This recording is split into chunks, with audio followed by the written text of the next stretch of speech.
So let's talk. We will discuss about the cross-platform game development, chapter 1. For the learning content, we have the three content. First is the overview of platform game development. Second is the comparison of native, hybrid, and web-based mobile technologies. And for the last topic, introduction of Stencil and its features. So, the cross-platform game development allows developers to create games that run on multiple devices using a single code base. So what is single code base before we discuss about the cross-platform game development? So the single code base means writing a game's code once and using it across multiple platforms, reducing development time and ensuring consistency. So, popular game engines like Unity, Unreal Engine, and Stencil provide tools to simplify cross-platform development, making it easier for developers to build and maintain their game efficiency. So, let's talk about the overview and cross-platform game development. So, choosing the right game engine is a crucial for game development success. So, including the 2D, 3D, cross-platform, web-based, and VR engines. So, understanding this option allows the uh, developers to select the best engine for the specific project, ensuring smooth development and increased uh, accessibility. So, one of the best example for the cross-platform game is the Minecraft. So we have known about the Minecraft. So it is originally developed for the PC and was later expanded for mobile devices, consoles, and even the VR. So let's talk about what is cross-platform game development.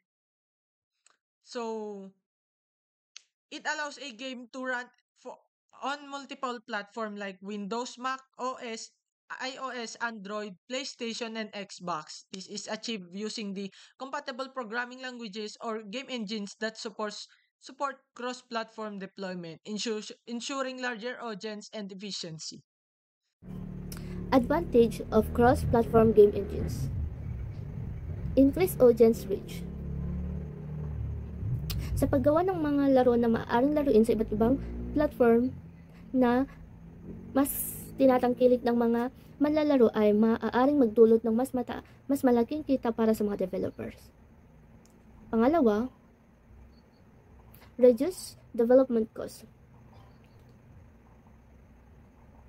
Imbes na gumawa ng magkakahiwalay na version ng mga laro para sa bawat platform, maaaring gumawa ang mga developer ng isang version na sa maraming platform dahil dito makakatipid sila ng oras at pera.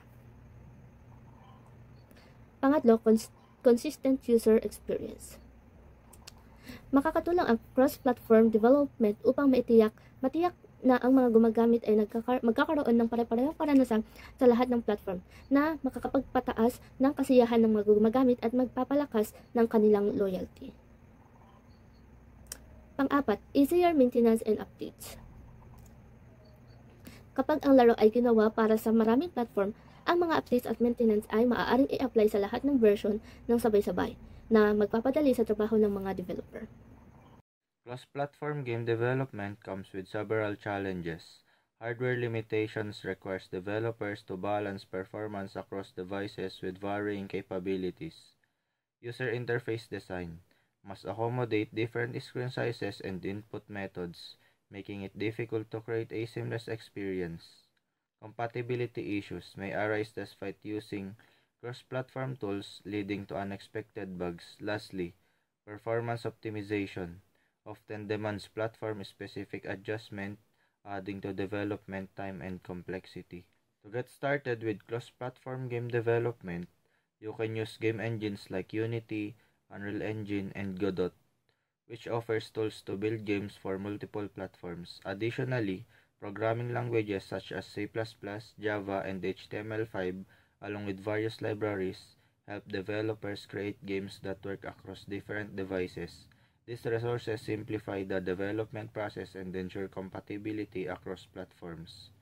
Mobile app development can be approached using native, hybrid, or web-based technologies, each with its own pros and cons.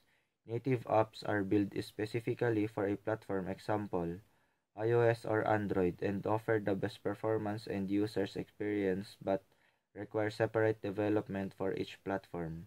Hybrids app combine web and native elements, allowing for cross-platform compatibility with a single code base, though they may have performance limitations. Web-based apps run in a browser and are easy to update but lack deep integration with device features. Choosing the right approach depends on factors like performance, development costs, and target audience. Native mobile technology. First, we have native mobile technology. This approach involves developing mobile applications using native programming languages of device operating system. For iOS, this means Objective-C or Swift, and for Android, Java or Kotlin. Native applications offer the best performance, user experience, and access to device-specific features such as the camera, GPS, and sensors. However, there are some drawbacks to this approach. It requires separate development for each platform, making it time-consuming and expensive. Additionally, developers must have knowledge of platform-specific programming languages. Next, we have hybrid mobile technology. This approach uses web technologies such as HTML, CSS, and JavaScript. These applications are wrapped in a native container, allowing them to be installed and run on mobile devices. Hybrid apps provide a balance between native performance and cross-platform compatibility. Developers can use a single code base for multiple platforms. However, hybrid applications may have limited access to native device features, and their performance may not be as fast as native applications. Additional optimization efforts may be required to enhance the user experience. Finally, we have web-based mobile technology. This approach involves building applications using web technologies and deploying them as mobile web applications accessible through a web browser.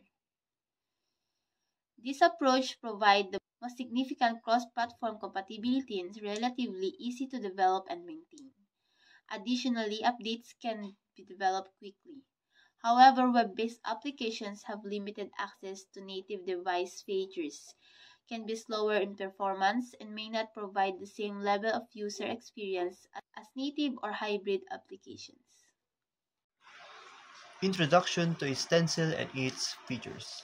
Stencil is a game engine for everyone, from complete beginners to advanced developers. Since Stencil 3.0, projects make use of the HAX programming languages. That's right. You can write code in Stencil if you want to, but it's not a requirement.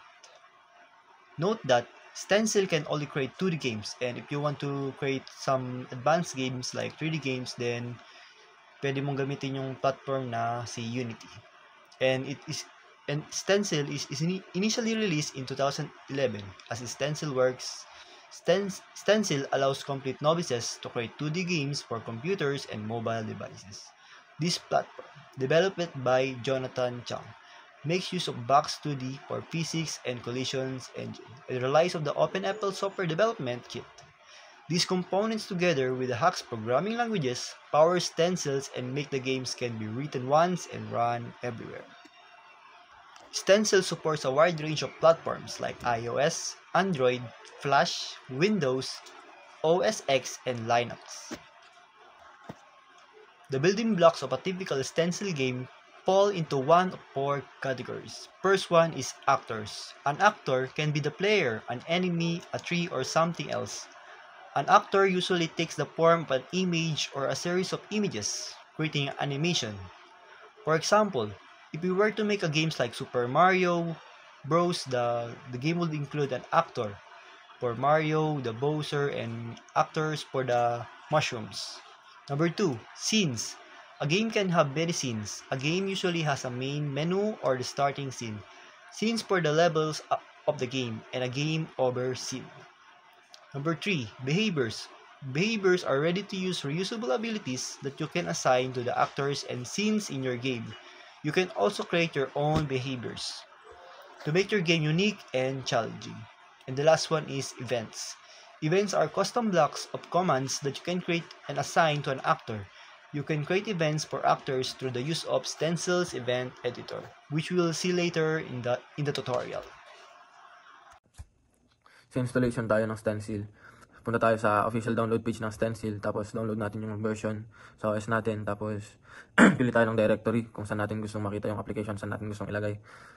Pagkatapos nun, pwede tayo i-open na natin, tapos pwede na tayong gumawa ng ating application by clicking create new game, blank game from the file menu, tapos enter natin yung project name. Sa scene, sa paggawa ng scene, create new scene from the file menu or navigate to the scene under the resources on the left sidebar, tapos create natin yung new. Give the new scene a name and stick with the default form now. So, click yung scene, makikita na natin yung editor. Excuse me. Tapos kapag ready na yung scene, kailangan na natin, gagawa na tayo ng event. Sa paggawa ng event, click Events tab and select Basics when drawing. Tapos select natin yung event na when drawing. I-drag natin siya, tapos select din natin, punta tayo ulit, select natin yung draw text. Drag natin siya sa loob ng when drawing. Yung may X and Y, tapos type natin hello world. Kailangan naman natin gumawa ng actor. Sa paggawa ng actor, open natin yung dashboard, tapos select create new from the actor types menu. Tapos type star in the name, star yung pangalan. Gamitin natin tong picture dito na naibigay. Tapos pagkatapos nun, you should now see the actor editor, which is currently empty. Kapag na-open na natin, click natin yung editor, tapos add a new animation and click the frame section to add a new frame.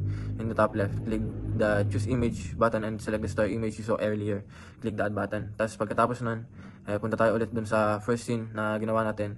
With the scene tab, selected at the top, open the palette tab in the right sidebar and select the actor section.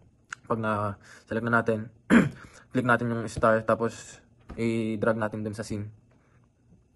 Sa pag-export naman ng ating application, click the button label test game into the top right of the editor with platform set flash player.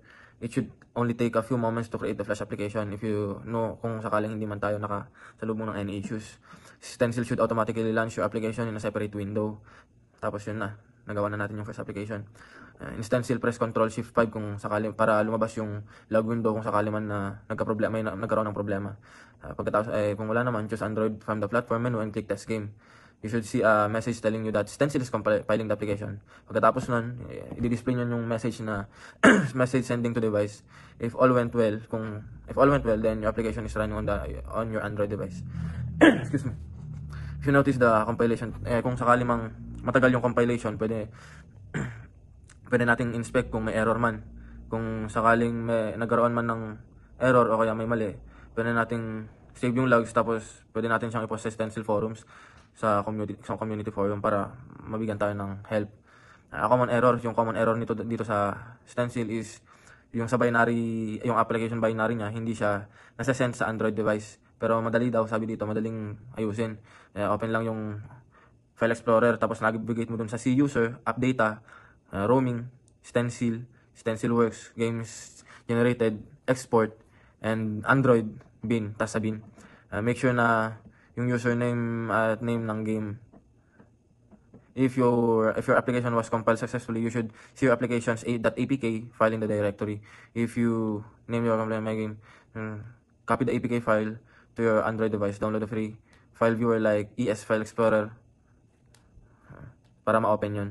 So, sa paghanap ng tulong, sabi dito, kagaya ng na-discuss kanina, na pwedeng pumunta dun sa forum ng Stencil o kaya pwede naman dun sa Stencilpedia, sariling wiki ng Stencil, and pwede ka makahanap ng mga sagot dun. Yun lang.